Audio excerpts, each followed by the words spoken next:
Қаласы Әл-Фараби районы Тұрлығұлов көшесінің бойынан жер үйді көрмекшіміз. Көшесі асфальттанған. Тұрлығұлов көшесі бұл тұста Әл-Фарабиде главный көшелермен қиылысады. Яғни көшеміз бұрышта десек те болады.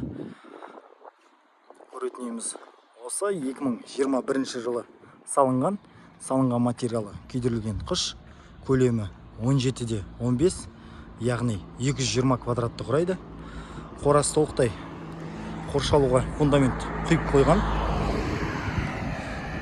Бұл жақта бізде гараж және ремянкіге толықтай фундаменті құйылған.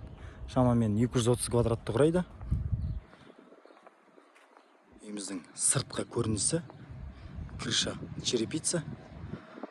Ал енді үйіміздің ішкі көрінісін көрсетеміз. Үйіміздің кіреберіс бөлігі кең, стеналар сыланған, терезе пластик. Кіреберістің оң жақ тұсында үйіміздің дәретханасы келешекте, және бұл жақта жуыну бөлмесі орналасқан. Кіреберістен тура бұл жақта бірінші қонақ бөлме, яғни холл, ал сол жақ тұсымызда ас бөлмесі орналасқан. Көріп тұрғандарыңыздай кең. Үйіміздің барлық терезесі пластик.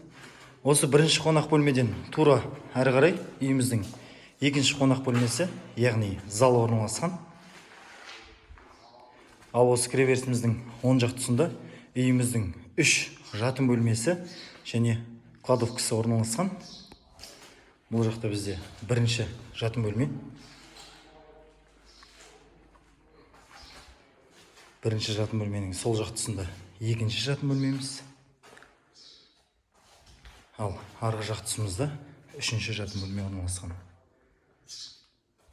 Мына тұста үйіміздің кладовкасы.